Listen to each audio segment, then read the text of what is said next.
नमस्कार, दिल्ली 24 भारत देख रहे हैं आप। मैं हूं आपके साथ सुरभि राजपूत। मेरी भी सुनो सरकार।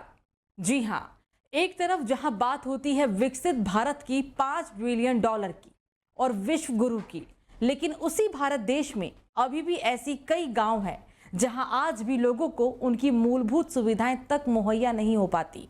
जी हां, हम बात कर रहे हैं दिल्ली से सटे उत्तर प्रदेश के हाईटेक शहरों में शुमार नोएडा के दलेलपुर गांव की, जहां 1982 के बाद से लेकर अब तक ना तो गांव में बिजली है, ना ही सीवर है, ना ही कोई प्राथमिक स्कूल और ना ही कोई सरकारी अस्पताल है।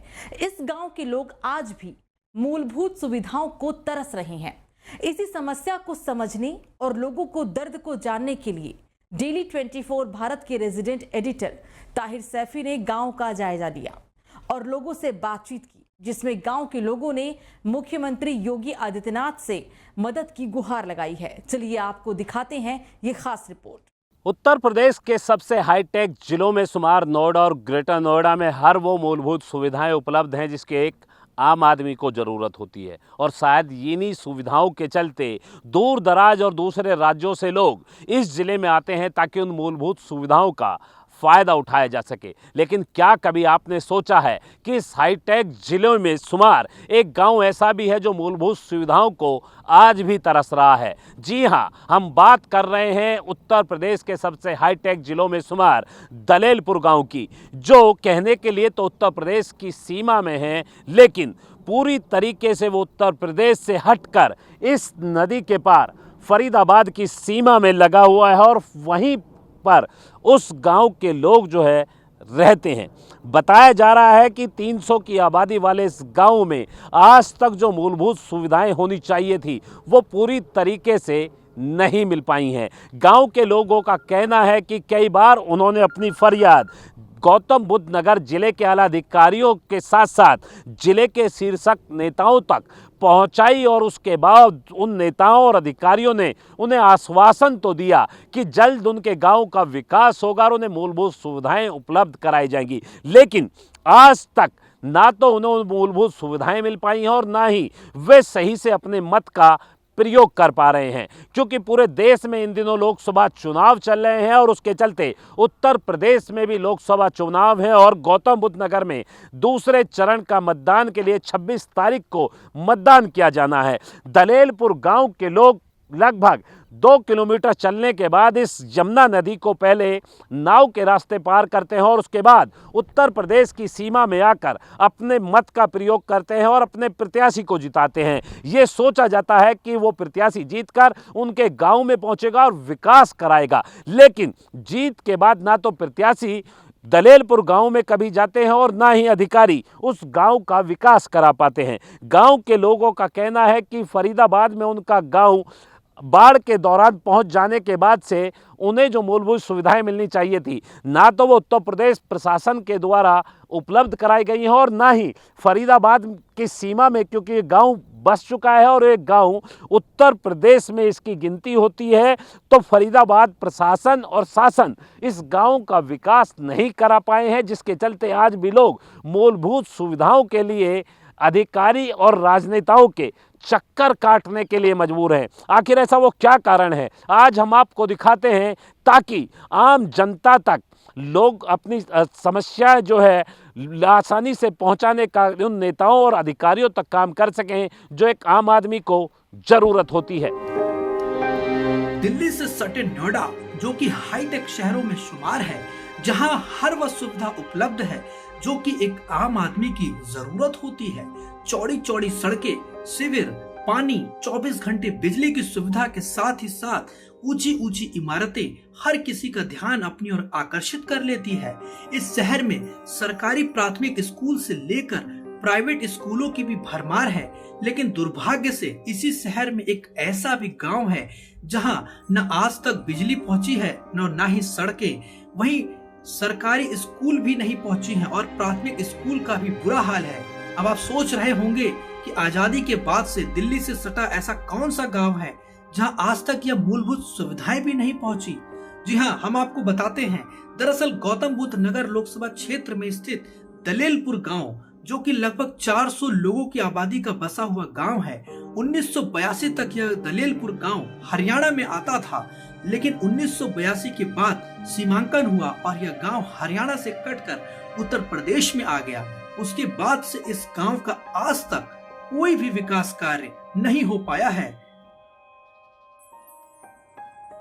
मेरा नाम जी राजन है, राजन चपराना। हम दलेलपुर गांव के निवासी हैं। दलेलपुर गांव जो है उत्तर प्रदेश की सीमा में आता है, बिल्कुल जी। लेकिन यमुना के दूसरी तरफ है। किस तरीके की यहाँ सुविधाएं हैं, सबसे पहले मैं वो पूछना। सुविधा का नाम ले तो यहाँ कुछ भी नहीं है जी। सन 82 से हमारा जो वार्ड चेंज हुआ है, यूपी में गया है, जब से हम एक आदिवासी की ज़िंदगी जी रहे हैं। यहाँ ना कोई लाइट है, ना पानी है, ना हॉस्पिटल है, ना स्कूल है। हमने तो काफ़ी टाइम से बच्चे बाहर छोड़ रखे हैं हॉस्टल में पढ़ने के लिए, क्योंकि बेटियाँ बड़ी हो रही हैं। 20-20 किलोमीटर यहाँ से दूर स्कूल हैं, कैसे जाएँ बच्चे, कैसे स्कूल जाएँ? पढ़ने की कोई सुविधा नहीं है यहाँ पे। लोकसभा का चुनाव नज़दीक है, तो क्या कोई पॉलिटिकल नेता है या कोई अधिकारी? देखो जी, अभी तो फ़िलहाल कोई नहीं आया है। हर साल 5 साल बाद एक बार ज़रूर दर्शन देते हैं, अपना यहाँ आते हैं, बड़े बड़े वादे करते हैं कि अब की बार ये कर देंगे, अब की बार वह कर दें। वो मीठी मीठी बातें करते हैं, हमें लॉलीपॉप देख के निकल जाते हैं। वोट लेते हैं हम, यहाँ से बहुत लंबे जा के वोट देते हैं, होता कुछ भी नहीं है। देखने में आया कि अगर मान लीजिए आप वोट देने जा रहे हैं, क्या पोलिंग बनाया जाता है आपके? यहाँ कोई पोलिंग बूथ नहीं है, अभी तक ना कोई आया है यहाँ पे। हमें जमुना आप मत अपना प्रयोग करने के लिए कैसे फिर यमुना के पार? यहाँ से अगर हम कन्वेंशन से जाएँ तो करीब 70 किलोमीटर जाना पड़ता है हमें। पहले अपना यहाँ यूपी, फिर दिल्ली और फिर अपना नोएडा क्रॉस करते हुए जब हमें वोटिंग के लिए जाना पड़ता है। मतलब यानी कि यहाँ से पहले फरीदाबाद जाते हैं, हाँ, फरीदाबाद से दिल्ली और फिर यूपी में एंट्री करते हैं। और अगर शॉर्ट रास्ता, नाव का जो रास्ता है वो? देखो जी, फिर तो हमें जान पे खेल के जाना पड़ता है। नाव से जाते हैं हम, नाव की भी कोई सुविधा नहीं है। आपको सही बताएं, इलेक्शन के टाइम पे भले ही कोई नाव गिर जाए 2-4-10 दिन के लिए, कुछ टाइम के लिए, फिर वो वापस निकाल के ले जाते हैं। अच्छा, हाँ जी। तो कभी प्रशासन से मांग नहीं करी, शिकायत नहीं करी? देखो जी, आप जैसे भाइयों के थ्रू हमने बहुत अपनी आवाज़ पहुंचाने की कोशिश की है, पर आज तक कोई सुनवाई नहीं हुई है। वहीं ग्रामीणों का कहना है कि उन्होंने कई बार नेताओं और अधिकारियों से इस गांव के विकास को लेकर मुलाकात भी करी और शिकायत भी दर्ज कराई। हालांकि नोएडा और ग्रेटर नोएडा में अलग अलग प्राधिकरण होने के बावजूद भी प्राधिकरण इस गांव का विकास कार्य नहीं करा पाया है, जिसके चलते गांव के लोग अब गांव को छोड़कर दूसरे जगह जाकर जाने के लिए मजबूर हो गए हैं, क्योंकि उन्हें अपने बच्चों को पढ़ने के लिए कई कई किलोमीटर तक दूर भेजना पड़ता है। तो वहीं देश में लोकसभा चुनाव है, जिसके चलते इस गांव के लोग वाहनों में सवार होकर पहले फरीदाबाद जाते हैं और फिर दिल्ली पार करके उत्तर प्रदेश के नोएडा में एंट्री करते हैं और उसके बाद यह गांव के लोग अपने मत का प्रयोग कर पाते हैं। अब सवाल खड़ा होता है कि एक तरफ तो इस शहर में ऊंची ऊंची इमारतें और जगमगाता यह शहर आपको दिखाई देगा, लेकिन दूसरी तरफ इसी शहर में स्थित यह गांव आज भी विकास को तरस रहा है, जिसके चलते इस शहर की ऊंची ऊंची इमारतें इस गांव को मुंह चढ़ाने का काम कर रही हैं। अब देखना यह होगा कि कब तक अधिकारी की नींद जागती है और इस गांव का विकास कार्य अधिकारी करवा पाते हैं। किस तरीके की गांव में सुविधाएं हैं? नाली, पानी, खरंजा या कोई हॉस्पिटल, अस्पताल कुछ है? क्या कारण है ऐसा है कि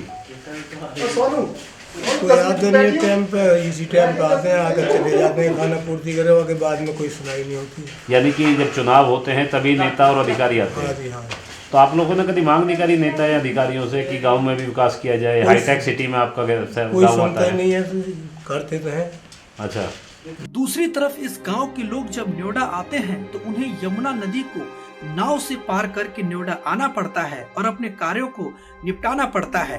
तो वहीं अगर गांव में कोई विवाद हो जाता है तो ग्रामीण इसकी सूचना नोएडा पुलिस को देते हैं, जिस पर पुलिस यमुना नदी पार करके जाती है और दोनों पक्षों को बुलाकर यमुना नदी के एक तरफ दोनों पार्टियों को खड़े करके उन्हें चेतावनी देती है ताकि दोबारा विवाद न हो सके।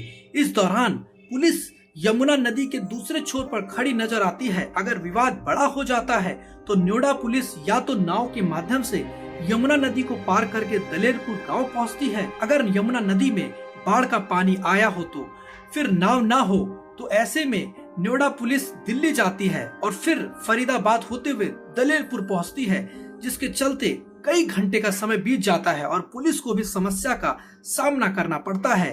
उत्तर प्रदेश से चलकर इस समय हम हरियाणा बॉर्डर पर आ चुके हैं और हरियाणा बॉर्डर का ये वो एरिया है जिसे यमुना नदी के नाम से जाना जाता है।